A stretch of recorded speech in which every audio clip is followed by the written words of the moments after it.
Salam sejahtera Bapak Ibu dan Saudara yang dikasihi Tuhan.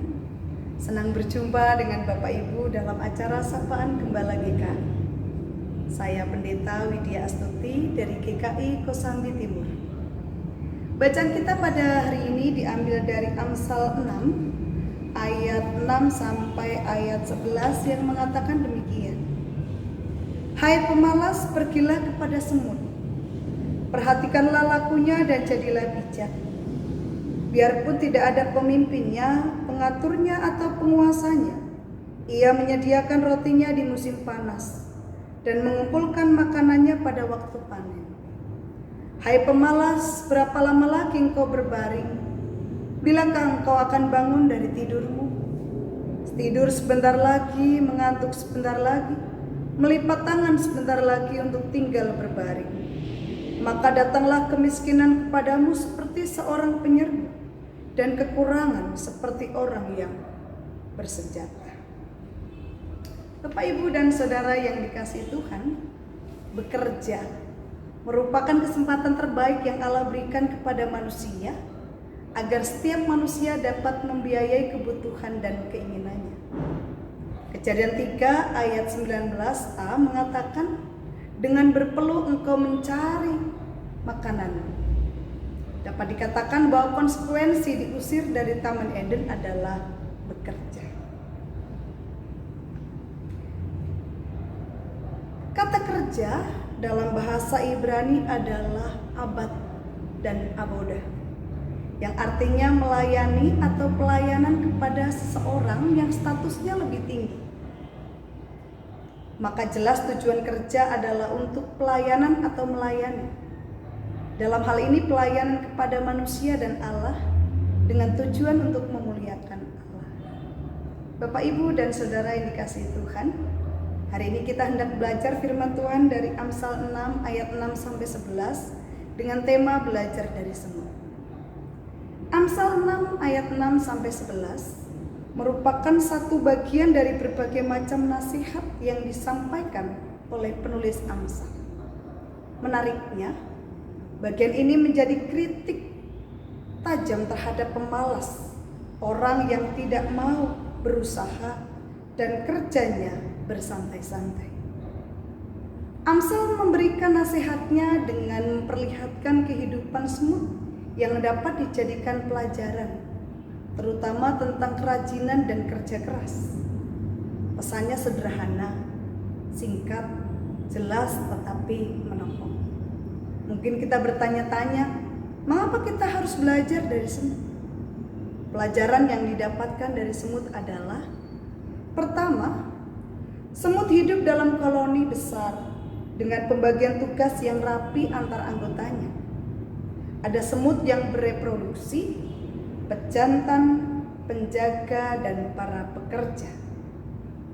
Kedua, semut memiliki otak terbesar di antara serangga-serangga lain, yaitu sekitar 250.000 sel otak. Ini mungkin yang menyebabkan semut memiliki sistem koloni yang sangat bagus. Ketiga, rata-rata ukuran mereka berkisar 2-7 mm, kecuali semut yang berukuran besar. Namun mereka dapat mengangkat beban sekitar 20 kali berat tubuhnya sendiri, dan kaki mereka kuat yang membuat mereka berjalan dengan cepat. Yang keempat, tugas mencari makanan merupakan tugas semut pekerja. Jika menemukan makanan, ia akan meninggalkan jejak aroma sebagai rute agar semut lain datang ke lokasi tersebut. Yang kelima, semut juga memiliki perut dua bagian, yaitu untuk menyimpan makanan bagi dirinya dan untuk makanan yang akan dibagikan dengan semut lainnya. Yang keenam, mereka menyimpan biji-bijian dalam jangka waktu yang lama di musim dingin. Bila biji-biji itu basah, mereka akan menjemurnya. Itulah fakta menarik tentang semut. Ketika ada makanan, di situ pasti ada banyak semut yang terus bekerja mengumpulkan bahan makanan agar koloni tetap bertahan hidup. Semut tidak akan berhenti bekerja selagi ada kesempatan, kecuali musim dingin atau semut itu mati. Oleh karena itu, semut tidak akan mengalami kekurangan di musim dingin karena mereka bekerja keras dan rajin mengumpulkan makanan. Penulis Amsal jauh hari sebelumnya sudah melihat keunikan semut dan pelajaran hidup yang dapat diambil dari mereka. Dengan gamblang, penulis Amsal menjadikan semut sebagai kritik pedas bagi manusia yang malas dan hanya berpangku tangan.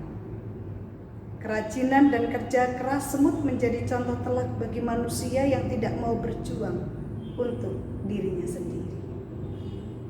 Di bagian penutup, penulis Amsal mengingatkan akan konsep sebab akibat yang didapatkan oleh seorang pemalas, yaitu kemiskinan dan kekurangan.